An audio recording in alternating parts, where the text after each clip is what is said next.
Mungkin salah satu bentuk laporan dari CGP-nya mungkin ya. Ayo, silakan. Kita fasilitasi, Dokter.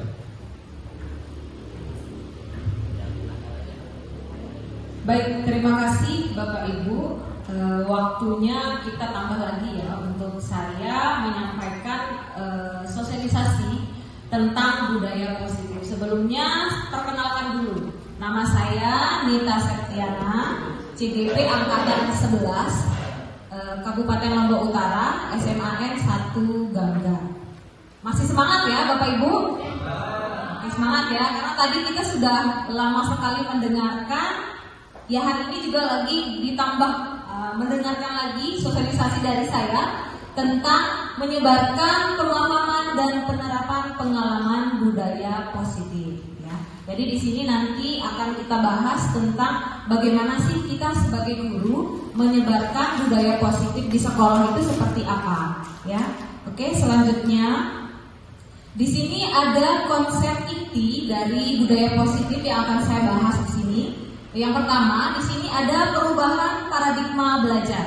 Kemudian ada disiplin positif, kemudian nilai-nilai kebajikan, kebutuhan dasar manusia, motivasi perilaku, posisi kontrol guru, dan keyakinan kelas, serta yang terakhir yaitu segitiga restitusi. Nah ini yang akan saya bahas mungkin nanti semua materinya.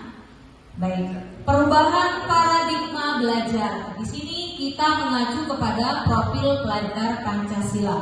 Nah seperti yang dikatakan oleh Bapak KCD tadi, kita sebagai guru pada zaman dulu itu lebih kepada teacher center. Nah, teacher center atau hanya berpusat pada guru. Anak-anak itu kadang tidak pernah kita libatkan. Nah, sedangkan pada saat ini yang menjadi tolak ukurnya adalah student center. Jadi siswa itu yang ikut berperan dalam proses pembelajaran. Nah, posisi kita itu sebagai guru nanti jadi apa di situ? Kita sebagai fasilitator. Nah, apa sih pembelajaran paradigma yang baru? Jadi ini pembelajaran yang dirancang berdasarkan prinsip pembelajaran berdiferensiasi, sehingga peserta didik itu belajar sesuai dengan kebutuhannya, bukan kemauannya. Ya, itu yang harus kita garis bawahi. Kemudian berdasarkan tahap perkembangan sesuai teori psikologi modern untuk mewujudkan profil pelajar Pancasila. Jadi kita harus benar-benar memahami bahwa student center itu yang menjadi tolak ukur kita dalam mengembangkan peserta didik. Jadi kita bukan jadi teacher center saja, bukan kita yang memberikan, tetapi kita libatkan anak-anak. Oke, selanjutnya di sini ada, ini miskonsepsi tentang teori kontrol. Jadi kenapa saya memberikan gambaran seperti ini? Di sini ibaratnya adalah siswa. Nah, kadang kita itu merasa sebagai orang dewasa itu kita bisa mengontrol anak-anak. Ini adalah ilusi ya. Jadi yang pertama, ilusi itu guru mengontrol murid. Nah, jadi kita gampang mengontrol siswa. Kemudian ilusi bahwa semua penguatan positif, efektif dan bermanfaat. Nah, jadi ini ilusi ya. Kemudian yang ketiga itu bahwa kritik dan membuat rasa bersalah mampu menguatkan karakter. Kadang kita membuat siswa itu merasa bersalah. Nah, itu sebenarnya hanya ilusi, bukan seperti itu teori kontrol. Kemudian yang keempat adalah ilusi bahwa semua orang dewasa itu berhak memaksa. Kadang kita sebagai orang dewasa itu selalu memaksakan kepada anak-anak. Nah, kita merasa dewasa, kita punya power. Bahkan salah ya teori kontrol seperti itu. Baik, selanjutnya bagaimana kita mengubah paradigma stimulus respon pendekatan teori kontrol. Nah, di sini ada dua ya. Jadi ada namanya stimulus respon dan ada teori kontrol. Oke, kita coba lihat masing-masing di sini. Jadi kalau zaman dahulu itu kita berpikirnya tentang stimulus respon ya. Jadi kalau zaman dulu realitas atau kebutuhan itu kita sama. Tetapi pada zaman saat ini teori kontrol itu realitas kita itu berbeda ya, tidak sama. Kemudian pada stimulus respon semua orang itu melihat hal yang sama. Tidak ya. Jadi kalau di teori kontrol sekarang itu setiap orang memiliki gambaran yang berbeda. Nah, jadi harus bisa dibedakan mana yang zaman dulu tentang stimulus respon dengan teori kontrol. Kemudian pada stimulus respon kita mencoba mengubah orang agar berpandangan sama dengan kita. Kadang kita meminta orang itu mengerti kita, harus sama pandangan terhadap kita, tetapi salah. Pada teori kontrol kita berusaha ya memahami pandangan orang lain itu tentang dunia. Jadi kita pahami, bukan kita memaksa atau ingin mengubah orang itu sama pandangannya dengan kita. Kemudian yang selanjutnya yaitu perilaku buruk itu dilihat sebagai suatu kesalahan. Nah, stimulus respon itu menganggap bahwa setiap perilaku buruk itu adalah kesalahan. Jadi setiap orang yang melakukan buruk itu adalah kesalahan. Nah, tetapi pada teori kontrol semua perilaku. Tetapi pada teori kontrol semua perilaku itu memiliki tujuan. Kenapa orang melakukan perbuatan yang buruk itu pasti ada tujuannya. Atau kenapa melakukan kesalahan itu pasti karena apa. Nah, jadi seperti itu teori kontrol. Kemudian yang selanjutnya itu orang lain bisa mengontrol saya. Ini pada stimulus respon. Sedangkan pada teori kontrol hanya Anda sendiri yang dapat mengendalikan diri Anda sendiri. Jadi kita tidak bisa dikontrol oleh orang lain ya. Jadi seperti itu.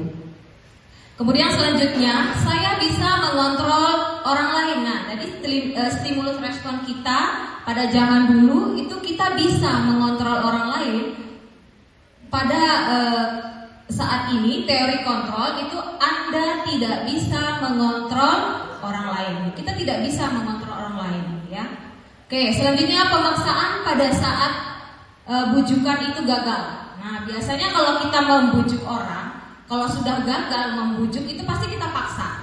Itu adalah stimulus respon ya. Sedangkan pada teori kontrol itu kita ada kolaborasi dan konsensus. Jadi kita menciptakan pilihan-pilihan baru. Kemudian pada model berpikir itu ada menang kalah. Nah, pada teori kontrol tidak ada istilahnya kalah, kita sama-sama menang. Jadi di situ. Jadi bisa kita bedakan bagaimana stimulus respon dan teori kontrol. Jadi zaman dulu pola pikir kita itu pasti ke stimulus respon, tidak pada teori kontrol. Oke, selanjutnya kita ke disiplin positif. Nah, jadi disiplin positif ini berasal dari kata disiplina yang artinya belajar. Jadi anak-anak kalau kita ajak untuk disiplin, sebenarnya itu mereka kita ajarkan untuk belajar ya. Belajar di sini mengacu pada disiplin diri yang memiliki tanggung jawab terhadap apa yang dilakukannya berdasarkan nilai-nilai yang diyakini. Nah, disiplin ini harus ada pada diri mereka sendiri ya. Jadi disiplin positif merupakan salah satu cara penerapan disiplin yang bertujuan untuk menumbuhkan kesadaran serta membudayakan peserta didik tanpa imbalan, penghargaan, ancaman atau hukuman. Nah, jadi kadang anak-anak disiplin itu kan ada maunya atau kenapa kok disiplin. Kadang kita lewat mereka memasukkan baju, sedangkan ketika kita sudah di ruang guru mereka mengeluarkan bajunya kembali. Nah, itu kan ada di situ disiplin positifnya karena ancaman atau hukuman. Nah, dia takut di situ. Nah, apa tugas kita sebagai pendidik di sini adalah menciptakan peserta didik yang memiliki disiplin diri sehingga mereka berperilaku mengacu kepada nilai-nilai kebajikan universal dan memiliki motivasi intrinsik. Ini maksudnya motivasi di dalam diri. Jadi bukan karena takut dengan kita dia disiplin, tetapi memang ada motivasi yang ada pada diri mereka dalam perubahan perilaku ke arah yang lebih baik. Memang berat ya, kita membawa anak untuk disiplin itu memang berat, tapi tidak ada salahnya kita mau mencoba. Jadi seperti itu. Baik. Kemudian di sini ada nilai-nilai kebajikan. Nah, di sini nilai-nilai kebajikan adalah nilai yang disepakati bersama, lepas dari suku bangsa, agama maupun latar belakangnya. Jadi nilai-nilai kebajikan yang bisa kita ambil, misalnya dari profil pelajar Pancasila, yaitu beriman dan bertakwa pada Tuhan Yang Maha Esa, kemudian berakhlak mulia, kebinekaan global, gotong royong, mandiri, bernalar kritis dan kreatif. Oke, kemudian yang kedua dari IBO atau Primary Years Program. Di sini ada toleransi. Ini nilai-nilai kebajikan. Ya, jadi ada toleransi, ada rasa hormat, kemudian integritas, mandiri, menghargai, antusias, empati, keingintahuan, kreativitas, kemudian ada kerjasama, kemudian percaya diri dan juga komitmen. Kemudian dari keterampilan hidup atau life skill. Nah, nilai-nilai yang bisa ditunjukkan itu misalnya dapat dipercaya, lurus hati, pendengar yang aktif, tidak merendahkan orang lain, dan memberikan yang terbaik pada diri. Nah, biasanya nilai-nilai kebajikan ini akan timbul pada anak ketika kita mencoba menggali. Misalnya, mau kita lihat dari keterampilan hidup, boleh. Ya, misalnya dari tugas-tugas yang kita berikan ke anak, ternyata anak-anak itu lebih ke pendengar yang aktif. Misalnya, dia mau mendengarkan kita, itu bisa. Jadi ada nilai-nilai kebajikan yang muncul di sana. Oke. Selanjutnya kita ke kebutuhan dasar manusia. Kita sebagai manusia itu pasti punya kebutuhan dasar ya. Kebutuhan dasar ini tidak lepas dari setiap manusia.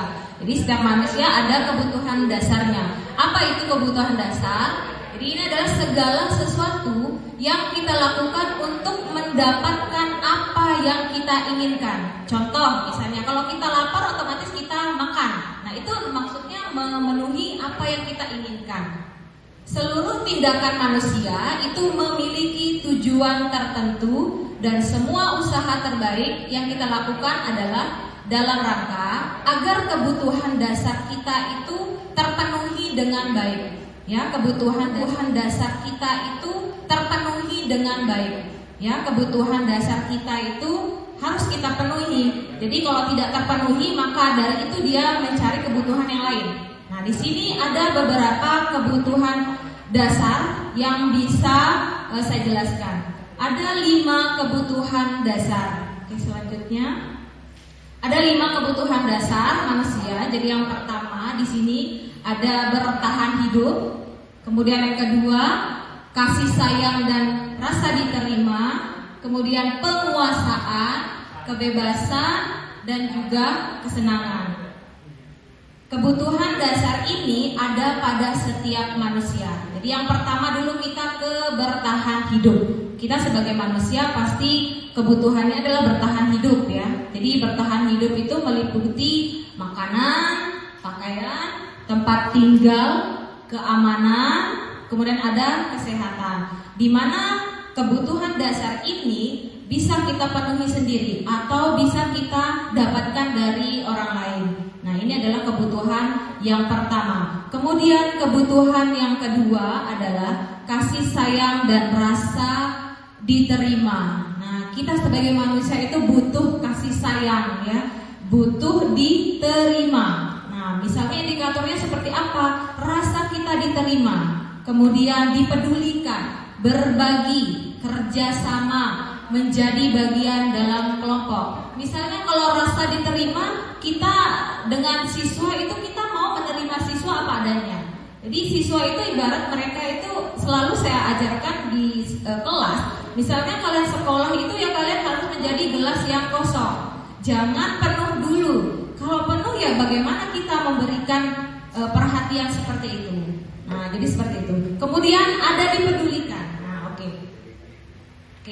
Selanjutnya ke kebutuhan dasar manusia yang ketiga yaitu penguasaan. Nah, jadi penguasaan di sini meliputi harga diri ya. Harga diri, keinginan untuk dianggap, kemudian memimpin, berprestasi, diakui dan juga didengar. Nah, kadang kalau kita lihat siswa kita, nah ini biasanya butuh penguasaan. Kadang anak-anak itu butuh diperhatikan harga dirinya. Nah, biasanya seperti itu. Kemudian memimpin, dia bisa memimpin di kelas atau tidak. Nah, itu nanti masuk ke kebutuhan dasar penguasaan. Dia mampu tidak mengelola kelasnya. Misalnya dia sebagai ketua kelas nanti di sana, bisa tidak dia menguasai kelas itu, bagaimana mengatur teman-temannya supaya tidak ribut ketika guru tidak ada di dalam kelas. Nah, itu juga termasuk ke dalam kebutuhan dasar yaitu penguasaan. Kemudian berprestasi. Nah, berprestasi ini juga termasuk dalam penguasaan. Penguasaan apa? Di situ dia mampu menguasai berbagai macam pembelajaran misalnya. Jadi dia berprestasi di sana. Kemudian diakui. Nah, diakui, kita akui anak ini berprestasi dalam bidang yang sesuai dengan minatnya. Ya, jadi kita tidak memaksakan anak untuk sama semuanya. Jadi ibaratnya kita ini seorang petani. Jadi kalau petani itu menanam padi, ya otomatis yang akan dipanen itu adalah padi. Tidak bisa kita menanam padi, kita panennya jagung. Jadi tidak bisa seperti itu. Kemudian kebutuhan dasar manusia yang keempat adalah kebebasan. Nah, kebebasan di sini indikatornya bisa kita lihat dari dia bersifat mandiri, kemudian memiliki pilihan, mencoba hal baru, mampu mengendalikan diri. Nah, di sini adalah kebebasan. Dia bebas untuk mandiri. Jadi mandiri misalnya kita memberikan kepercayaan kepada anak untuk melakukan tugas dan sebagainya, dia jalan sendiri itu sudah termasuk ke dalam mandiri ya. Kemudian memiliki pilihan, dia berhak memilih ya, anak-anak itu berhak memilih. Jadi kita tidak bisa memaksakan anak-anak harus seperti ini. Jadi dia ada optionnya. Jadi memilih mana yang sesuai dengan kebutuhan murid ya. Jadi bukan kita paksakan. Kemudian mencoba hal baru ya. Jadi kita selalu mencoba meminta anak untuk mencoba hal baru misalnya dalam proses pembelajaran. Jadi supaya anak itu tidak bosan di dalam belajar ya, kita memberikan hal-hal baru. Jadi seperti itu. Mampu mengendalikan diri. Nah, mampu mengendalikan diri ini juga termasuk ke dalam kebutuhan dasar yaitu kebebasan. Jadi Jadi bagaimana anak-anak bisa tidak? Anak-anak itu mengendalikan dirinya ketika ada pada situasi tertentu. Nah, jadi disinilah peran kita sebagai guru, bagaimana nanti kita mengkoordinasikan kebutuhan dasar manusia ini pada diri kita maupun kepada siswa. Kemudian yang kelima, kebutuhan dasar manusia yang kelima yaitu kesenangan. Nah, kesenangan ini ada bermain, kemudian humor, antusiasme, dan tertawa. Kita juga sama, kita juga butuh kesenangan seperti indikator yang ada di sini. Siswa pun juga seperti itu, butuh kesenangan. Di sini ada bermain. Jadi jangan heran nanti kalau kita lihat siswa kita ketika kita sudah keluar kelas, mereka bermain, itu memang kebutuhan dasarnya mereka, ya. Jadi bermain, kemudian membuat humor, kemudian antusias dalam segala hal, kemudian tertawa. Nah, itu mereka adalah kebutuhan dasarnya, yaitu tentang kesenangan. Nah, jadi 5 kebutuhan dasar manusia ini ada pada diri setiap siswa dan juga kita sebagai manusia. Kebutuhan dasar manusia ini ada pada diri setiap siswa dan juga kita sebagai manusia, ya. Tidak terlebih hanya ada siswa saja, tidak, ya. Kita guru pun itu juga memiliki 5 kebutuhan dasar ini. Jadi bagaimana kita yang sebagai guru mengelola kebutuhan dasar ini tidak melampaui, ya, jadi tidak kebablasan istilahnya. Sama halnya dengan siswa. Jadi nanti kita membimbing siswa. Jadi dalam pembelajarannya Ki Hajar Dewantara, itu guru itu bukan sebagai pendorong, bukan sebagai penarik, tetapi kita itu sebagai penuntun. Menuntun kan bahasanya kalau kita menuntun itu di samping kita. Iya kan? Jadi menuntun itu di samping kita, bukan sebagai dorongan atau kita menarik siswa. Jadi seperti itu. Baik, selanjutnya dengan motivasi perilaku manusia. Jadi motivasi perilaku manusia ini juga termasuk ke dalam pembahasan tadi. Ada motivasi intrinsik dan motivasi ekstrinsik. Baik, motivasi intrinsik itu adalah motivasi yang ada pada diri kita sendiri, ya. Diri kita sebagai guru ataupun nanti kepada siswa itu ada motivasi intrinsik. Tujuannya apa? Untuk menjadi orang yang mereka inginkan dan menghargai diri sendiri dengan nilai-nilai yang mereka percaya. Jadi diri mereka sendiri. Jadi intrinsik ada pada dalam diri kita sendiri, ya, ataupun siswa nanti di situ. Kemudian ada motivasi ekstrinsik. Nah, ini yang paling sering terlihat pada siswa atau murid kita, ya. Jadi motivasi ekstrinsik. Jadi motivasi ekstrinsik ini berdasarkan tekanan dari luar, misalnya. Tujuannya apa? Untuk menghindari ketidaknyamanan atau hukuman. Itu termasuk ke dalam motivasi ekstrinsik. Kemudian yang kedua, untuk mendapatkan imbalan atau penghargaan dari orang lain. Jadi seperti ini. Pada proses pembelajaran, saya contohkan. Jadi pada proses pembelajaran, anak-anak kita minta untuk mengerjakan tugas. Ketika dia dengan motivasi intrinsik ada pada dirinya, dia akan mengerjakan sesuai dengan apa yang kita instruksikan atau apa yang disesuaikan dengan materi yang kita ajarkan. Tetapi kalau ada motivasi ekstrinsiknya itu berbeda, misalnya saya takut nanti dihukum kalau tidak mengerjakan tugas. Berarti itu kan bukan dari hatinya. Jadi bukan dari motivasi intrinsik anak. Jadi dia motivasinya itu dari luar, apa ya? Karena takut dihukum, takut dapat nilai jelek, atau mungkin nanti saya tidak dapat nilai. Nah, itu termasuk ke dalam motivasi ekstrinsik, ya. Selanjutnya di sini ada beberapa motivasi perilaku. Jadi ada berupa hukuman, konsekuensi, dan restitusi. Sebelum saya menjelaskan ini, sekarang saya tanya Bapak Ibu, biasanya kita di kelas itu biasanya kita menjalankan yang mana? Hukumankah atau konsekuensi ataukah restitusi? Mungkin ada dari Bapak Ibu yang mau bantu saya. Pak Opik jawab boleh? Biasanya kita di kelas atau di sekolah itu kita melakukan apa? Apakah hukuman, apakah konsekuensi, ataukah restitusi? Boleh. Baik, terima kasih Guru atas kesempatan. Biasanya sebelum mengikuti program guru penggerak, biasanya cenderung hukuman dan konsekuensi. Ya, mungkin bisa Ini tambahkan materi. Oke, terima kasih Pak Opik. Jadi di sini biasanya kita selalu melakukan yang namanya hukuman ya. Jadi kadang kita tidak sadar bahwa hal yang kita berikan ke siswa itu adalah hukuman, dan ini adalah proses yang tidak berhasil ya. Ini nggak boleh sebenarnya dalam pendidikan itu kita memberikan hukuman. Nah, biasanya kenapa kok ada hukuman, ada konsekuensi dan ada restitusi. Nah, di sini bisa kita lihat kalau hukuman ini tidak terencana dan tiba-tiba. Kadang anak terlambat, dia nggak akan tahu apa yang akan dia dihukum sama gurunya. Itu namanya tidak terencana ya. Kemudian murid tidak tahu apa yang akan terjadi. Iya, dia tidak tahu hukuman apa yang akan saya dapatkan. Nah, karena beda-beda guru yang dia temui, pasti hukumannya itu berbeda-beda. Jadi seperti itu. Kemudian bersifat satu arah berupa hukuman fisik atau psikis. Ya, contoh terlambat ke sekolah biasanya dikumpulkan. Kemudian kalian bersihkan tempat halaman depan sekolah.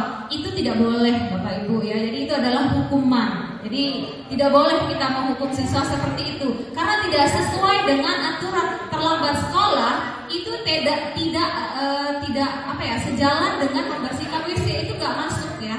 Jadi nggak masuk. Atau mungkin terlambat ke sekolah disuruh lari keliling lapangan, tidak masuk akal seperti itu. Mungkin kalau terlambat di jam pelajaran olahraga, kemudian dia disuruh lari keliling lapangan, itu masuk ke dalam konsekuensi. Nah, jadi seperti itu. Apa itu konsekuensi? Terencana atau disepakati sesuai peraturan. Nah, misalnya kalau kalian terlambat masuk kelas, kita ada konsekuensinya. Apa? Misalnya memungut sampah plastik yang ada di sekitar sekolah, jadi tiket masuknya ke kelas. Nah, itu sudah termasuk ke dalam konsekuensi. Konsekuensinya apa ya? Karena dia terlambat ke sekolah. Nah, jadi seperti itu. Kemudian murid tetap dibuat tidak nyaman, baik hukuman maupun konsekuensi. Itu siswa itu tidak hukuman maupun konsekuensi. Itu siswa itu tidak pernah merasa nyaman. Ya karena mereka ada hal yang harus dia bayar dari kesalahannya itu. Kemudian sikap guru selalu memonitor murid. Jadi kita lihat. Nah, jadi kita monitor murid ya. Jadi seperti itu. Nah, sedangkan apa yang harus kita lakukan? Jadi kita harus melakukan yang namanya restitusi. Apa itu restitusi? Jadi nanti di sini kita menciptakan kondisi bagi murid untuk memperbaiki kesalahan. Jadi nanti ada pertanyaan-pertanyaan yang bisa kita ajukan ke anak. Itu ibaratnya seperti kayak kita wawancara anak kenapa melakukan kesalahan seperti itu. Kemudian adanya proses kolaboratif yang mengajarkan murid untuk mencari solusi tersendiri. Jadi nanti kita restitusi dulu anak. Nah, solusinya kalau kamu tidak terlambat ke sekolah atau jangan terlambat lagi itu bagaimana? Nah, nanti ada jawaban dari anak itu sendiri. Jadi bukan kita yang memberikan solusi terhadap anak. Jadi dia menemukan sendiri solusi dari permasalahannya. Baik, selanjutnya ada 5 posisi kontrol guru. Nah, disinilah posisi kita Bapak Ibu ya. Jadi di manakah posisi kita dari gambar ini? Ada yang bisa bantu saya? Kira-kira Bu Eli posisi Ibu di mana pada saat ini? Oh, kelima-limanya sudah diterapkan ya. Jadi menghukum iya, membuat merasa bersalah, kemudian sebagai teman, kemudian sebagai pemantau dan juga sebagai manajer. Baik, di sini ada 5 posisi kita sebagai guru ya. Jadi yang pertama ada posisi penghukum. Jadi posisi penghukum itu seperti apa? Saya akan contohkan dengan kasus yang ada di slide berikutnya. Oke, coba kita lihat. Nah, contoh kasus di sini. Jadi siswa tidak memakai atribut lengkap saat upacara bendera. Nah, jadi bentuk hukuman itu misalnya hormat pada bendera selama 1 jam. Nah, itu sudah hukuman. Atau lari keliling lapangan, itu sudah termasuk hukuman juga, ya. Atau apalagi membersihkan halaman sekolah, banyak ya. Jadi itu bentuk-bentuk dari hukuman. Jadi posisi kita sebagai guru di sini adalah sebagai penghukum. Ya, ini adalah yang tidak sukses ya.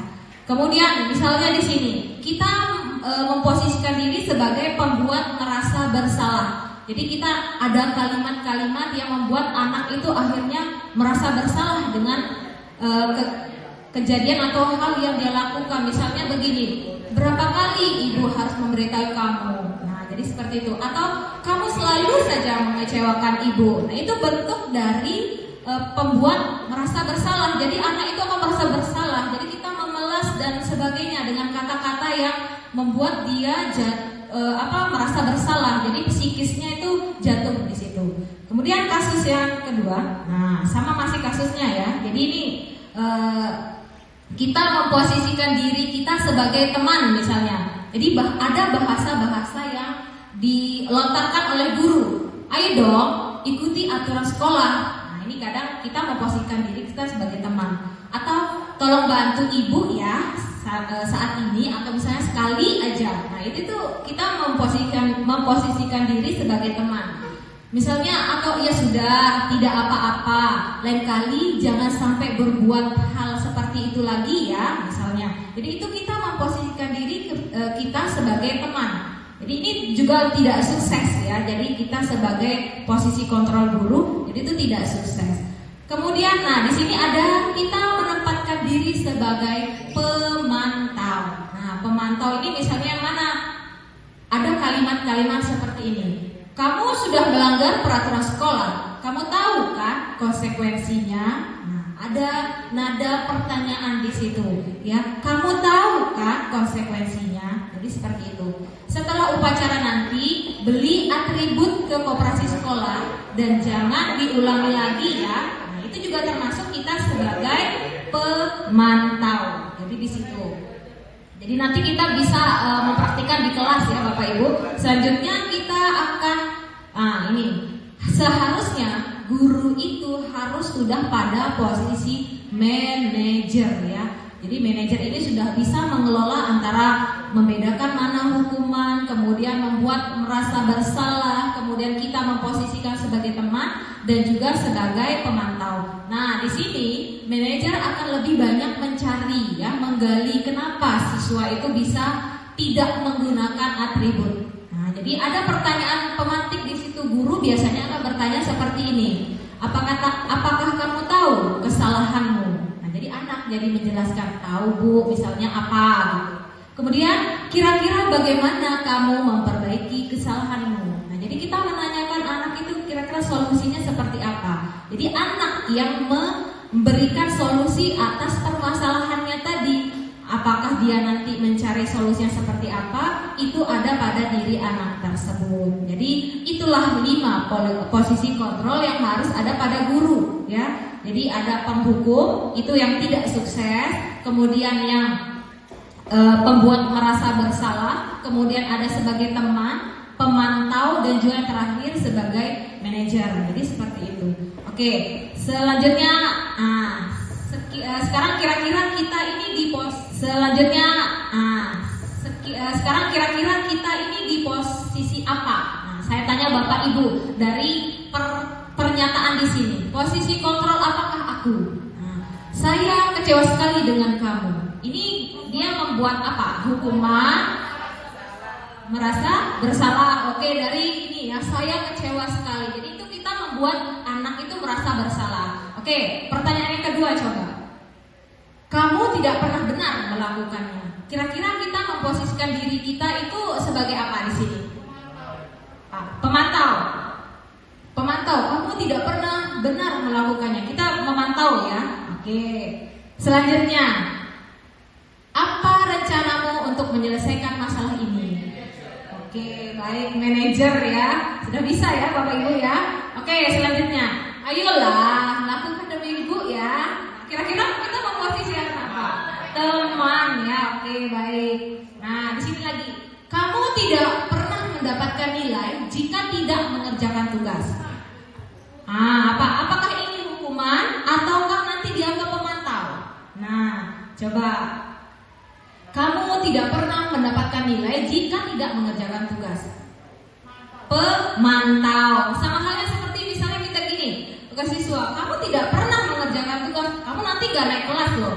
Itu bukan hukuman, itu namanya pemantau. Jadi kita memantau. Jadi seperti itu. Oke, selanjutnya pertanyaannya apa di situ? Selanjutnya di situ ada lagi slide-nya. Nah, oke. Jadi di situ untuk yang posisi kontrol guru ya. Jadi sekarang kita ke materi selanjutnya yaitu keyakinan kelas. Oke. Di sini ada pertanyaan pemantik. Mengapa keyakinan kelas bukan peraturan kelas? Saya tanya Bapak Ibu, di awal pembelajaran biasanya kita kan membuat tuh aturan-aturan ataupun beberapa hal yang kita sepakati dengan siswa. Bapak Ibu buat di awal ataukah setelah pembelajaran atau bagaimana? Di awal ya. Oke, di awal. Biasanya Bapak Ibu menyebutnya dengan apa? Kesepakatan kelas ya atau peraturan kelas.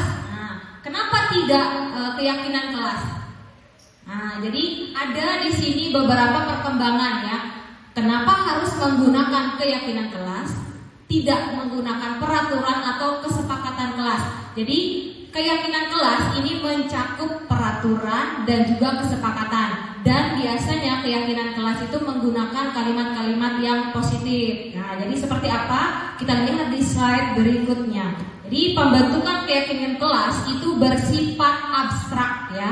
Jadi berupa pernyataan universal, misalnya saling menghormati dan menghargai di dalam kelas. Nah, itu kan luas ya, universal. Misalnya apa? Tidak mengganggu teman, itu juga termasuk menghormati dan sebagainya. Dibuat dalam pernyataan positif. Nah, jadi pernyataan positif tidak boleh mengikat. Jadi jangan seperti ini. Terlambat masuk kelas, denda, atau tidak membersihkan kelas, denda 2.000 misalnya. Itu kan ada keterikatan, jadinya anak itu tidak mendapatkan pernyataan positif di situ. Jadi bisa kita ganti menjaga kebersihan kelas sebagai tanggung jawab setiap warga kelas misalnya. Nah, di situ bisa kita masuk ke sana. Kemudian sedikit saja agar mudah diingat, ya tidak usah panjang-panjang waktu ya. Itu kan bahasa-bahasa peraturan itu kan panjang ya. Sesuai dengan kondisi kelas dan sekolah. Jadi kita sesuaikan. Kemudian semua warga sekolah itu dilibatkan. Oke, baik. Dari pembentukan keyakinan kelas, kita akan menuju ke segitiga restitusi. Di mana segitiga restitusi ini ternyata sangat penting sekali Bapak Ibu, yang kita bisa terapkan kepada siswa-siswa kita. Jadi kita tahu nanti siswa kita itu melakukan kesalahan itu karena apa? Bukan kita menjudge anak itu langsung mengatakan membuat kesalahan. Nah, jadi di sini kita pentingnya adanya segitiga restitusi. Apa itu segitiga restitusi? Yaitu suatu proses dialog yang dijalankan oleh guru agar dapat menghasilkan murid yang mandiri dan bertanggung jawab. Nah, ada 3 di sini yang membentuk dari segitiga restitusi itu. Jadi yang pertama, nanti di sini dia akan menstabilkan identitas, kemudian dia akan memvalidasi tindakan yang salah, kemudian yang ketiga akan menanyakan keyakinan kelas. Nah, apa sih bagian ketiga dari ini? Jadi yang pertama, kita lihat bagian menstabilkan identitas. Jadi ketika anak berbuat salah itu kita lakukan stabilkan dulu identitasnya. Jadi berdasarkan prinsip membuat kesalahan adalah bagian dari proses pembelajaran. Iya. Jadi ketika anak berbuat salah di dalam kelas itu kita tidak menjudge dia harus langsung berperilaku buruk ya. Tapi kita lihat dulu bahwa kesalahan itu bagian dari suatu proses ya. Apa yang bisa kita tanamkan ke jiwa anak atau kita bisa berkata kepada anak, misalnya berbuat salah itu wajar. Nah, jadi itu kita menstabilkan dulu identitas si anak. Tidak ada manusia yang sempurna. Ya, karena kita semua pasti pernah berbuat salah. Jadi kita menstabilkan identitasnya dulu. Atau ibu atau bapak juga pernah melakukan itu. Jadi kita memposisikan bahwa kita juga pernah melakukan itu. Jadi kita memposisikan bahwa kita juga pernah melakukan hal itu. Jadi kita menstabilkan identitasnya. Atau ibu atau bapak tidak mau mencari siapa yang salah, tapi ibu atau bapak ingin mencari solusi dari permasalahan ini. Nah, jadi seperti itu kita mencari menstabilkan identitas siswa. Atau misalnya kamu berhak merasa begitu. Nah, jadi kita ibaratnya sama merasakan bahwa dia itu melakukan kesalahan itu karena apa. Jadi seperti itu, menstabilkan identitas.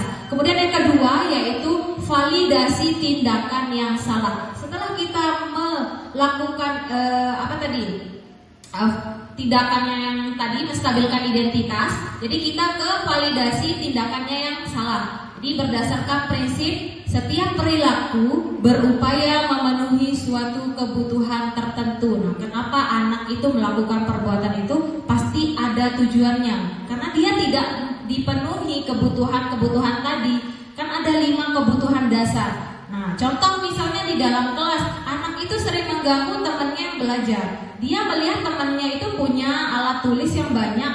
Nah, nanti dia mengganggu temannya dengan cara mengambil alat tulisnya. Ternyata kenapa melakukan seperti itu? Ya karena kebutuhan dasarnya itu tidak terpenuhi, yaitu dia tidak punya kebebasan misalnya, atau tidak ada kasih sayang, ada rasa perhatian tadi. Jadi seperti itu.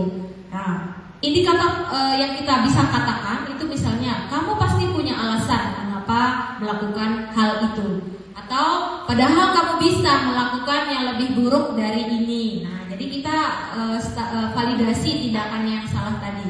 Kemudian kamu patut bangga karena kamu telah melindungi sesuatu yang penting buatmu. Nah, misalnya ada kasusnya anak yang mempertahankan pendapatnya, misalnya seperti itu. Atau kamu melakukannya karena mempertahankan sesuatu yang penting bagimu. Nah, ini juga termasuk ke dalam validasi tindakan yang salah. Kemudian langkah ketiga yang harus kita lakukan adalah menanyakan keyakinan. Nah, dari tadi menstabilkan identitas, kemudian kita validasi tindakan yang salah, kita ke yang ketiga yaitu menanyakan keyakinan. Nah, berdasarkan prinsip teori kontrol bahwa pada dasarnya kita termotivasi secara intrinsik. Nah, kita kaitkan motivasi tadi ya, misalnya sesuai dengan keyakinan kelas yang sudah kita sepakati di kelas, itu nanti kita tanya, apakah keyakinan kelas kita? Nah, bisa nanti ada permasalahan ya, saya melanggar keyakinan saling menghormati misalnya, itu bisa. Atau nilai-nilai apa yang telah disepakati bersama? Atau seperti apa gambaran sebuah kelas yang ideal menurut kamu? Atau kamu ingin menjadi orang seperti apa? Nah, ini adalah beberapa hal-hal atau contoh kata yang bisa kita tanyakan kepada siswa pada saat kita menanyakan keyakinan kelas. Baik, di sini ada contoh penerapan restitusi yang sudah saya lakukan terhadap 2 orang siswa di sini. Jadi contohnya di sini ini enggak ini ya videonya sebentar. Enggak bisa putar.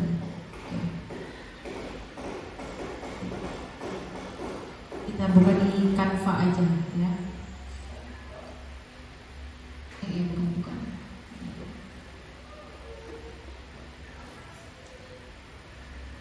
Maaf Bapak Ibu.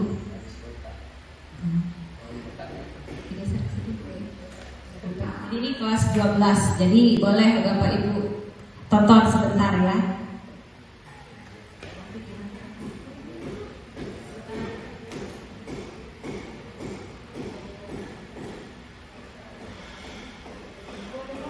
Bentar, ada suaranya.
adalah salah satu contoh video dari saya melakukan restitusi terhadap siswa. Jadi kasusnya di sini adalah siswa tersebut merasa tidak adil karena hanya dia saja yang menyapu di dalam kelas, sedangkan teman-teman anggotanya itu tidak mau menyapu. Nah, di sini dia melakukan tindakan marah kepada temannya dan menggebrak-gebrak meja. Nah, di situ saya melakukan restitusi. Jadi terima kasih untuk Bapak Ibu yang sudah mendengarkan pemaparan saya tentang budaya positif yang sudah saya paparkan dari awal tadi. Semoga apa yang sudah saya sampaikan bisa kita aplikasikan bersama di kelas nanti ataupun di sekolah. Kalau mungkin susah di sekolah, kita memulai dari kelas kita dulu ya. Jadi kita memulai dari hal yang kecil dulu, bisa di sekolah, di kelas, baru kita kembangkan ke sekolah ya. Baik, terima kasih. Wassalamualaikum warahmatullahi wabarakatuh.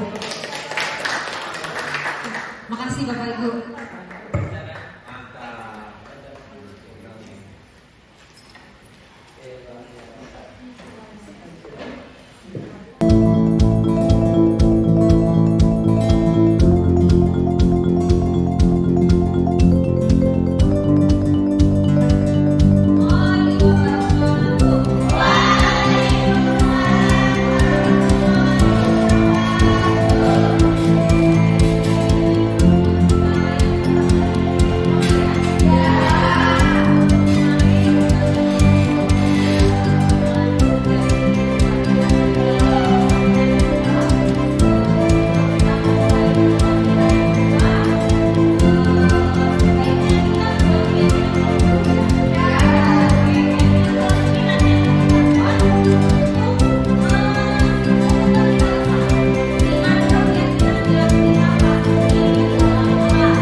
Assalamualaikum warahmatullahi wabarakatuh.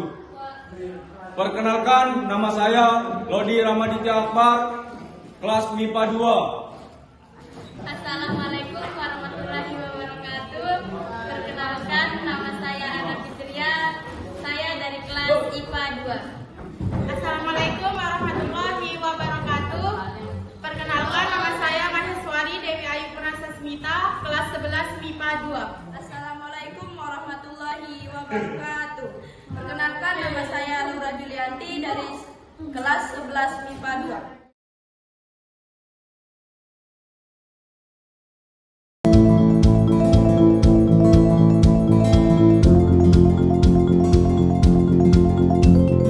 Sangat senang dan seru. Tentu saja dengan adanya kesepakatan kelas, saya merasakan seru dan senang.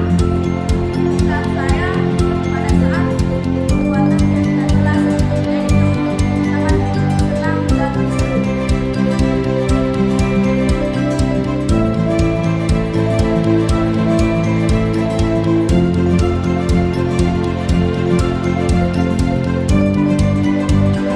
Sangat penting karena bisa mengatur kelas sehingga tidak ada keributan, kemalingan dan sebagainya. Menurut saya iya sangat penting. Ya, sangat penting.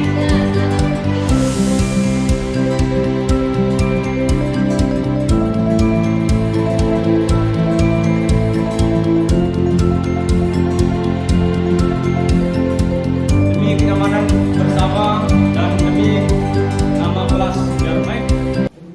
Demi kenyamanan bersama agar tidak ada kesalahpahaman di kelas kita. Adanya kesepakatan kelas, kita bisa membangun kenyamanan bersama dan tidak ada pihak yang kita rugikan. Demi kenyamanan bersama agar tidak ada kesalahpahaman di kelas agar tetap tertib dalam belajar.